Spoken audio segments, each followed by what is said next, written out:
तो दोस्तों, आप यहाँ देख ही सकते हैं कि हमारे ड्रिप में हमने किस प्रकार से ड्रिप लाइन में खेती की है तरबूज की। तो आगे वीडियो में हमारे साथ बने रही है, जिससे कि आपको हम बता सकें कि हमने इसे किस प्रकार से लगाया है, ताकि आप भी ऐसे देख के अपने खेत में लगा सकें। तो दोस्तों, अब हम आगे जानते हैं कि किस प्रकार से इसे लगाया जाता है। तो हमारे वीडियो में लास्ट तक बने रहिए। तो सबसे पहले तो हम बात करते हैं अपने खेत की ओर। तो अगर हमारे खेत में मतलब जैसे उबड़ खाबड़ होता है तो उस खेत को सबसे पहले तो हमको समतल करना है। तो उसके लिए आपको पहले तो एक बार अपने खेत में कल्टीवेटर चलाना है। कल्टीवेटर चलाने के बाद एक बार रोटावेटर चलाना है। शायद आपको 2 बार भी रोटावेटर चलाना लग सकता है, क्योंकि रोटावेटर चलाना तो बहुत अच्छा होता है और उसको मतलब पूरा धूल धूल हो जाता है मिट्टी, जिससे कि बहुत ही अच्छी होती है। अब बात आती है, हमारे खेत तो तैयार हो गया, पर खेत में लगने वाले उर्वरक कौन कौन से हैं। तो खेत में लगने वाले उर्वरक और इन्हें कब कब डाला जाता है, क्योंकि दोस्तों हमारा तरबूज तो नाली, बेड या ड्रिप के माध्यम से लगाना होता है। तो पूरे खेत में खाद डालने की कोई आवश्यकता नहीं होती, क्योंकि जबकि हमारा नाली वाली में तो होगा तरबूज का पेड़, तो हम पूरे खेत में खाद डाल के खाली खाली अपना खाद को क्यों वेस्ट करेंगे। तो इसके लिए फिर बात यह आती है कि हमारा उर्वरक वह कौन कौन सा होना चाहिए। जब आप तरबूज लगाते हैं तब अगर आप उर्वरक को अच्छे से खेत में नहीं डालते तो आपके फल टेढ़े और छोटे हो सकते हैं। तो इसके लिए बीज लगाते समय आपको urea 50 kg, single super phosphate 75 kg, calcium 5 kg, boron 2 kg, sulphur 2 kg तथा अन्य सूक्ष्म तत्व 7 kg डालना है।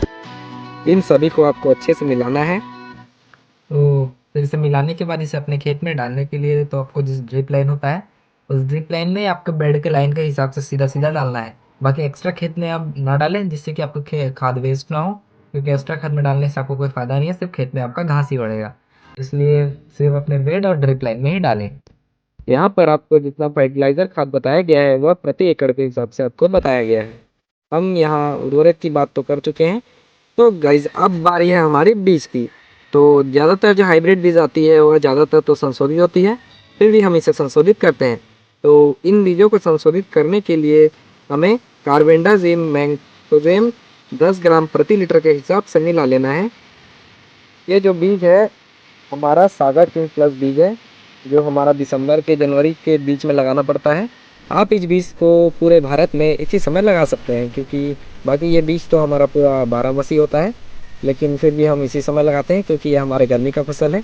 बरसात में तो हमारे यहाँ पे धान लगाया जाता है, तो इसीलिए इसे हम अभी के टाइम में लगाते हैं, ताकि इसका फल जो होगा वो हमें दिसंबर मतलब गर्मी टाइम में मिले।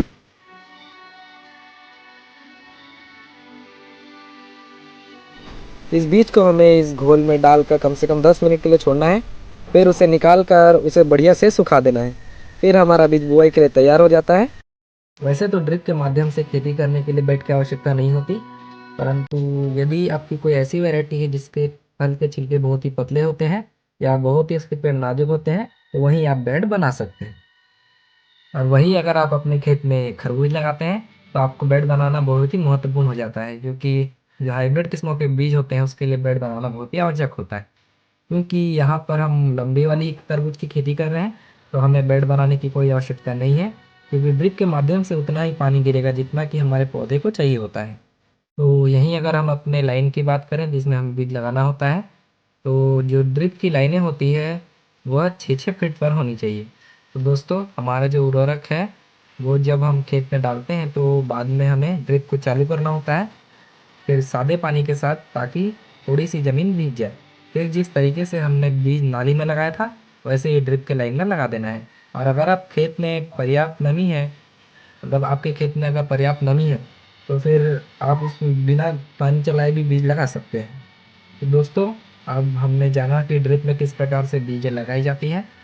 और बाकी जैसे तो बीज निकलने की बात आती है, तो अगर आपके जो क्षेत्र है उसका टेम्परेचर 20 डिग्री से ऊपर हो जाता है, तो आपका जो बीज है वो 3 दिन से 1 सप्ताह के बीज में निकल ही जाएगा, ज़्यादातर बीज निकल जाएगा। बाकी अगर उससे कम होती है तो थोड़े और दिन लग सकते हैं।